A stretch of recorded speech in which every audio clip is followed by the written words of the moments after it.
एक बार गुरु शंकराचार्य ने भिक्षा मांगने के लिए किसी एक नगर में पहुँचे तो एक गरीब ब्राह्मण के घर गए। उस घर में एक गरीब औरत रहती थी। एक भिक्षुक को देखकर वह गरीब औरत अपने घर में कुछ देने के लिए ढूंढने लगी, लेकिन देने के लिए कुछ नहीं मिला तो एक सूखा आंवला पाई। वह आंवला उस भिक्षुक को श्रद्धा भाव से शर्मिंदा होकर दिया, क्योंकि उसके पास और कुछ भी नहीं था।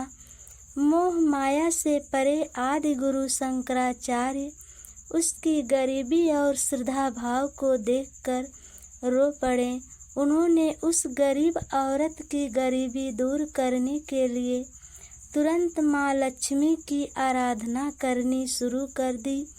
आदि गुरु शंकराचार्य उस ब्राह्मणी के सामने 21 लोगों से कनकधारा स्रोत का वर्णन कराया। इस स्तुति से माँ लक्ष्मी जी प्रसन्न हो गईं और आदि गुरु शंकराचार्य जी से वरदान मांगने को कहा। शंकराचार्य जी ने उस गरीब औरत की गरीबी दूर करने के लिए वरदान मांगा। पहले तो माँ लक्ष्मी जी यह वरदान देने से इनकार कर दिया।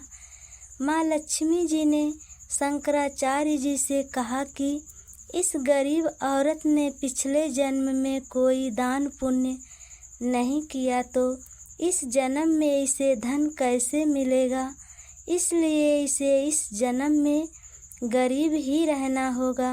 परंतु गुरु शंकराचार्य जी ने कहा, हे माँ लक्ष्मी, इस औरत ने श्रद्धा के साथ एक सूखा आंवला दिया है, जबकि इसके अलावा इसके घर में खुद को खाने के लिए नहीं है। इसलिए हे माँ लक्ष्मी, आप कृपा करके मेरी विनती स्वीकार करके इस ब्राह्मणी को धन दे दो। माँ लक्ष्मी को यह तर्क पसंद आ गया।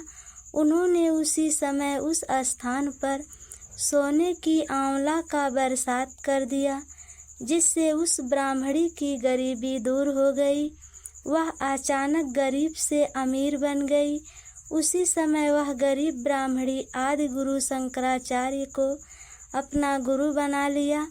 आदि गुरु शंकराचार्य ने इस गरीब ब्राह्मणी की गरीबी दूर करने के लिए 21 लोगों से कनकधारा स्रोत का वर्णन कराया। कनकधारा स्रोत को करने वाले कभी गरीब नहीं रहते हैं। कनकधारा स्रोत का वर्णन का इतना महत्व है